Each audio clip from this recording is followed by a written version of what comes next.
45번 풀이해 보도록 하겠습니다. 자, 그림과 같이 한 모서리 길이가 1인 정사면체가 있고요. 그 다음에 모서리 AD 위에 움직이는 점 E가 있대요. 이해되시죠? 그 다음에 각 BEC가 생기는데 그 각을 세타라고 하고 지금 코사인 세타의 최대값과 최소값을 구해서 더하는 그런 문제가 되겠습니다. 자, 가장 먼저 보셔야 되는 부분은 이런 거예요. 삼각형 ABE와 삼각형 ACE가 서로 합동이죠.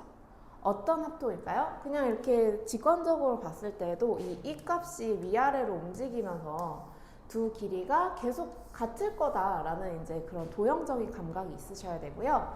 그 다음에 이걸 논리적으로도 설명을 할 수 있어야 되는데 BE의 길이와 EC의 길이가 같은 이유는 삼각형 ABE와 삼각형 ACE가 서로 합동이어서 그래요. 자, 무슨 합동일지 한번 생각해 봅시다. 일단 AE의 길이는 서로 둘 다 가지고 있죠. 공통을 갖고 있고요. 그 다음에 AB 길이 1, AC의 길이 1, 서로 1로 같습니다. 그 다음에 각이 서로 같으면 되는데 각이 60도로 같아요. 정사면체니까 모든 면이 정삼각형이겠죠. 그럼 우리가 어떤 합동을 얘기할 수 있어요? SAS 합동인 거를 명시해 줄 수 있겠죠. 자, 왜 그래요? AE는 공통, 그리고 어떤 거? AB의 길이와 AC의 길이는 지금 1로 같다 라고 주어져 있으며 그 다음에 각 BAE와 각 CAE는 서로 같습니다. 무엇으로? 60도. 이렇게 써주시면 이제 완벽한 설명이 되겠죠. 이해되시죠? 자, 그래서 따라서 어떤 길이가 같느냐? BE의 길이와 CE의 길이는 같다라고 명시해 둘 수 있어요. 이해되시죠? 자, 그 다음에 이제 우리가 구해야 되는 건 코사인 세타의 최대값이에요. 그러면은 요 삼각형 안에서 코사인 법칙을 써야겠구나 라는 생각을 해주셔야 되고, 그럼 우리 BE의 길이를 알아야 되고 BC의 길이는 알고 EC의 길이도 알아야 되겠죠. 자, 그러면 이걸 구하기 위해서 어떻게 한번 해볼 거냐면 AE의 길이를 X라고 놓겠습니다. 바로 X로 놓으면 조금 계산이 좀 복잡해요. 그래서 작은 값 AE의 길이를 X로 두겠습니다. 그러면 우리가 어떤 삼각형에서? 삼각형 ABE에서 뭘 쓸 수 있어요? 코사인 법칙을 쓸 수 있겠죠. 왜냐면 우리가 각도 60도인 걸 아니까. 그죠? 에서 코사인 법칙 적용합니다. 코사인 법칙.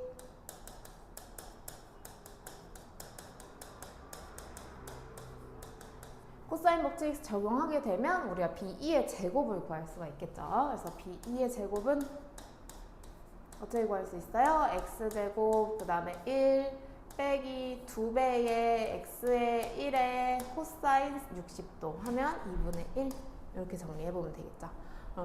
딱 예쁘게 X제곱 마이너스 X 플러스 1이라는 식으로 BE의 제곱을 구해볼 수 있겠습니다. 그럼 BE의 제곱을 구했으니 이제 BE의 길이와 CE의 길이가 서로 같은 것으로 이제 루트 X제곱 마이너스 X 플러스 1로 정해진다는 사실을 우리가 정리해 볼 수 있겠죠. 자, 그 다음에 이제 모든 변의 길이를 다 조사해 놨으니 이제 코사인 세타 값을 본격적으로 구해 볼 수 있겠습니다. 따라서 이제 어느 삼각형? BCE에서 뭘 잘 사용해요? 코사인 법칙 사용해 주시면 되겠죠. 적용합니다. 어떻게 돼요? 코사인 세타는 X제곱 마이너스 X 플러스 1 그리고 X제곱 마이너스 X 플러스 1이 한 번 더 나오겠죠. 그래서 2배라고 선생님은 적어 놓을게요. 2배 해놓고 마이너스 1 해준 다음에 어떻게 해줘요? 나눠주면 되겠죠. 무엇으로? 2배에 루트 곱해져 있으니까 그대로 이렇게 나오게 되겠습니다. 이해되시죠? 자, 그러면 이 부분이 왼쪽 부분은 1이 되고요. 그 다음에 오른쪽 부분은 2에 X제곱 마이너스 X 플러스 1 분의 1 이렇게 적으면 깔끔할 거예요. 이해되시죠? 자, 그래서 더 진행을 해보면 우리가 구하려는 건 이 코사인 값의 최대값과 최소값을 구해야 돼요.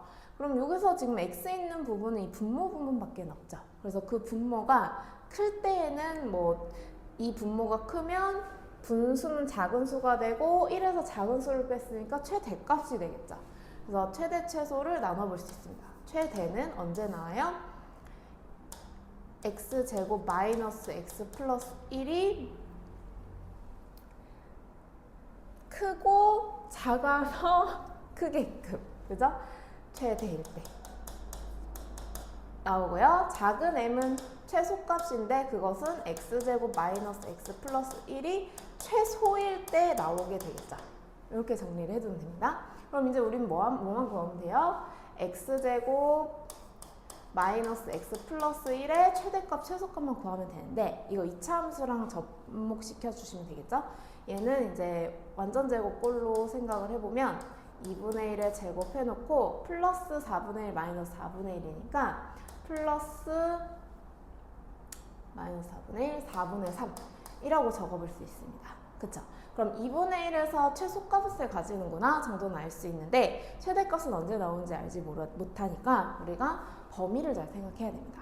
자, 이 x값은 지금 작을 수도 있는 거예요. 이가 움직일 수 있으니까 a에 딱 붙으면 0이 될 수도 있겠죠.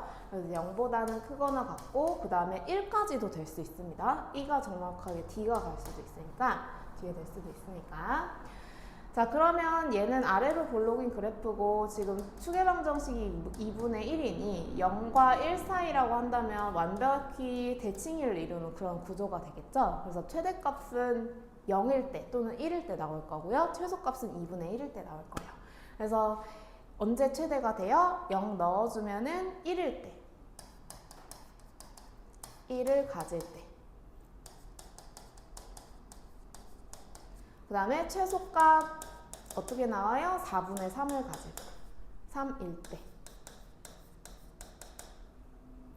그래서 계산해보면 큰 m은 어떻게 됩니까? x제곱 마이너스 x 플러스 1이 1일 때 그럼 1 빼기 2분의 1에서 2분의 1이라는 숫자로 나올 것이고요. 그 다음에 작은 m은 어떻게 돼요? 최소값 4분의 3 무엇이? 요 x제곱 빼기 x 플러스 1이 요만큼이 4분의 3일 때니까 계산을 해보면 1 마이너스 2배 하면 2분의 3이죠. 2분의 3에 그쵸 역수치해주니까 3분의 2 그러면 3분의 1로 나오게 되겠네요. 그래서 답은 이 두 값을 더해가지고 6분의 5라는 값으로 나오게 해주시면 되겠습니다. 이해되셨죠?